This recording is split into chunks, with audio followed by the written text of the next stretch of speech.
ದಸರಾ ಉದ್ಘಾಟನೆ ಬೇರೆ ಸಿಎಂ ಮಾಡ್ತಾರೆ ಎನ್ನುವಂತಹ ವಿಚಾರಕ್ಕೆ ಸಂಬಂಧಪಟ್ಟಂತೆ ಆರ್ ಅಶೋಕ್ ಹೇಳಿಕೆಗೆ ಆರ್.ವಿ. ದೇಶಪಾಂಡೆ ತಿರುಗೇಟನ್ನ ಕೊಟ್ಟಿದ್ದಾರೆ. ಈಗ ಸಿಎಂ ಸಿದ್ದರಾಮಯ್ಯನವರು ಉದ್ಘಾಟನೆ ಮಾಡೋದಿಲ್ಲ, ಬೇರೆ ಸಿಎಂ ಬರ್ತಾರೆ ಎನ್ನುವಂತಹ ಹೇಳಿಕೆಯನ್ನ ಕೊಟ್ಟಿದ್ರು. ಆರ್ ಅಶೋಕ್ ಅವರ ಹೇಳಿಕೆಗೆ ಇದೀಗ ತಿರುಗೇಟನ್ನ ಕೊಡ್ತಾ ಇದ್ದಾರೆ ಕಾಂಗ್ರೆಸ್ನ ನಾಯಕರು. ಅದರಲ್ಲಿ ಆರ್.ವಿ. ದೇಶಪಾಂಡೆ ಅವರು ಕೂಡ ತಿರುಗೇಟನ್ನ ಕೊಟ್ಟಿರುವಂತದ್ದು.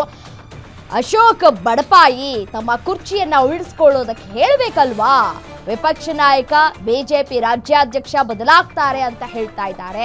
ಈ ಸುದ್ದಿ ನೋಡಿ ಸಿದ್ದರಾಮಯ್ಯ ಸರ್ಕಾರ ಬೀಳುತ್ತೆ ಅಂತ ಹೇಳ್ತಾ ಇದ್ದಾರೆ.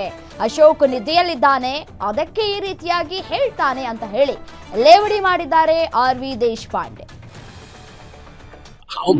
ಈಗ ದಸರಾ ನಂತರದಲ್ಲಿ ಮುಖ್ಯಮಂತ್ರಿ ಸ್ಥಾನ ಬದಲಾಗುತ್ತೆ ಅಂತ ಹೇಳಿ ಹೇಳ್ತಾರೆ ಅಶೋಕ್. ಯಾರು ಅಶೋಕ್? ವಿರೋಧ ಪಕ್ಷ ಬಡಪಾಯಿ ಅವ ಆರ್ ಅಶೋಕ್ ಹೇಳಾಕಬೇಕಲ್ಲ. ಆರ್ ಅಶೋಕ್ ಅದು ಹೇಳಿಲ್ಲ ಅಂದ್ರೆ ಮತ್ತೆ ಯಾರು ಹೇಳ್ತಾರೆ? ಅವ ಹೇಳಿಲ್ಲ ಅಂದ್ರೆ ತೆಗೆದು ಬಿಡ್ತಾರೆ ಅಲ್ಲಿಂದ. ಅದು ಪತ್ರಿಕೆಯಲ್ಲಿ ಬರ್ತಾ ಇದೆ ಅಲ್ಲ, ಅವ್ರು ಲೀಡರ್ ಅಪೋಸಿಷನ್ ಚೇಂಜ್ ಆಗ್ತಾನೆ, ಇವನು ಅಧ್ಯಕ್ಷ ಚೇಂಜ್ ಆಗ್ತಾನೆ, ಹಾಗಾಗಿ ಅವನು ಹೊಡೆದ್ ಬಿಟ್ಟಾರ. ಒಂದು ಸರಿ ಸರ್ಕಾರ ಹೋಗ್ಬೇಕು ಅಂತ ಹೇಳ್ಬಿಟ್ಟಾರ. ಅದು ಹೇಳಿಲ್ಲ ಅಂದ್ರೆ ಮತ್ತೆ ನಾವು ಕಷ್ಟ. ಈಗ ದಸರಾ ನಂತರದಲ್ಲಿ ಮುಖ್ಯಮಂತ್ರಿ ಸ್ಥಾನ